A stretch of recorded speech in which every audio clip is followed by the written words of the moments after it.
ఆచమనం అంటే ఏమిటి? పూజల్లో ఆచమనం ఎందుకు చేయాలి? నీటిని అరచేతిలో పోసుకుని తాగడం వల్ల ప్రయోజనం ఏమిటి? అలా ఎందుకు తాగాలి? ఉద్ధరణతోటి తిన్నగా నోట్లో పోసుకుని ఎందుకు తాగకూడదు? 3 ఉద్ధరణ నీరు 3 సార్లే ఎందుకు తాగాలి ఉద్ధరణతోటి? అలా తాగేటప్పుడు కేశవాయ స్వాహ, నారాయణాయ స్వాహ, మాధవాయ స్వాహ అని మాత్రమే ఎందుకు చెప్పాలి? ఆచమనంలో ఉన్నటువంటి అర్థం ఏమిటి? శాస్త్రీయత ఏమిటి? ఇప్పుడు ఈ వీడియోలో చూద్దాం. మనకి పూజలు వ్రతాల్లో ఆచమనం అనే మాట ఎక్కువగా చాలాసార్లు వింటాం. ఆచమనం ఎలా చేయాలి అంటే గోకర్ణాకృతి హస్తేన మాషమగ్న పిబంజలం జలేత్ అని అంటారు. అంటే కుడి అరచేతిని ఆవు చెవి ఆకారంలో ఉంచి ఇందులో 3 ఉద్ధరణల నీటిని అంటే మినపగింజ ములిగేంత పరిమాణంలో నీళ్లు పోసుకుని ఒక్కొక్కసారి ఒక్కొక్క ఉద్ధరణ చొప్పున మంత్రయుక్తంగా 3 సార్లు చేతిలో నీరు పోసుకుని తాగాలి. ఇది ఆచమనం.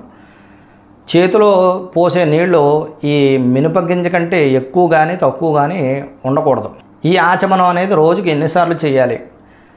మనకు ఎక్కువగా పూజల్లోనే ఆచమనం అనేది తెలుసు. లెక్క చెప్పుకుంటే రోజుకి చాలాసార్లు ఆచమనం చేయాలి. ఆచమనం అనే ఆచారం అపరిమితమైనది. ఉదయం లేచిన దగ్గర నుంచి మొహం కడిగిన తర్వాత, స్నానం చేసిన తర్వాత, పూజకు ముందు, సంధ్యావందనం చేసే సమయాల్లో అనేక సార్లు, భోజనానికి ముందు, తర్వాత, బయటకు ఎక్కడికైనా వెళ్ళి వచ్చిన తర్వాత, ముఖం కాళ్ళు చేతులు కడుక్కున్న తర్వాత ఇలా రోజుకు చాలాసార్లు ఆచమనం చేయాలి లెక్క ప్రకారం శాస్త్ర విధానంగా అయితే ఆచమనం ఎందుకు చేయాలి? ఈ చేయడంలో ఉన్న పరమార్థం ఏమిటి? ఇప్పుడు విపులంగా చూద్దాం.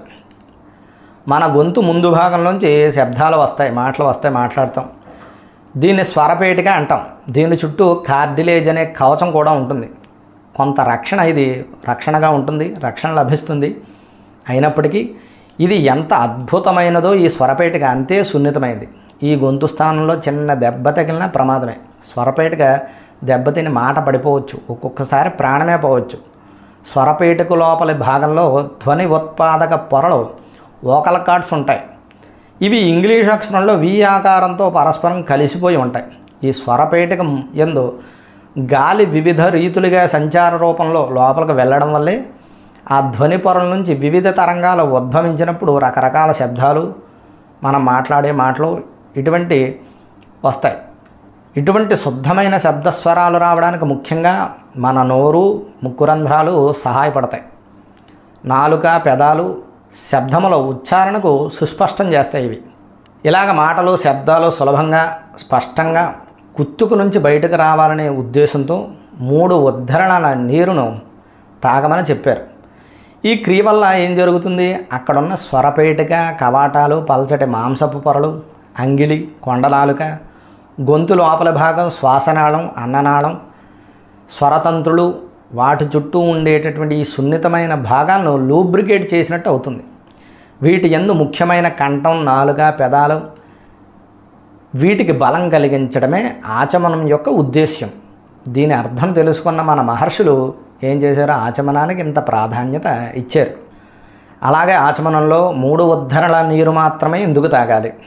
ఇంతకుముందు మనం చెప్పుకున్నట్టుగా గొంతులోంచి శబ్దం వెలువడేటప్పుడు అక్కడున్న గాలి బయటకు వస్తుంది.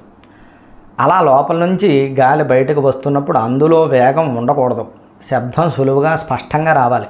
అలా నీటిని జాగ్రత్తగా చేతిలోకి తీసుకుని అంతే జాగ్రత్తగా మెల్లగా తాగడం వల్ల, అలవాటు వల్ల మనం చేసే ప్రతి పనిలో శ్రద్ధ, జాగ్రత్త అలవడుతుంది. రోజులో ఆచమనం పేరుతో అనేకసార్లు మెల్లగా నీరు తాగడం వల్ల గొంతు, ఇతర అవయవాలకి వ్యాయామం చేసినట్లు అవుతుంది. అయితే కేశవాయ స్వాహ అన్నప్పుడు అది గొంతు నుంచి వెలువడుతుంది ఆ మంత్రం, ఆ శబ్దం. నారాయణాయ స్వాహ అనే మంత్రం నాలుక సాయంతో బయటకు వస్తుంది. చివరగా మాధవాయ స్వాహ అనే మంత్రం పెదవుల సాయంతో బయటకు వెలువడుతుంది. ఆచమనం అనే ఆచారాన్ని పాటించి ఈ మంత్రాలను ఉచ్చరించడం వల్ల గొంతు, నాలుక, పెదాలకు వ్యాయామం లభిస్తుంది. పైగా ఇవి పరమాత్మ నామాలు కనుక భక్తిభావంతో ఉచ్చరించడం వల్ల మేలుకు జరుగుతుంది. ఇక ఉద్ధరణతో తిన్నగా ఎందుకు తాగకూడదు? చేతిలోనే వేసుకుని ఎందుకు తాగాలి అంటే మన చేతుల్లో కొంత విద్యుత్తు ప్రవహిస్తూ ఉంటుంది.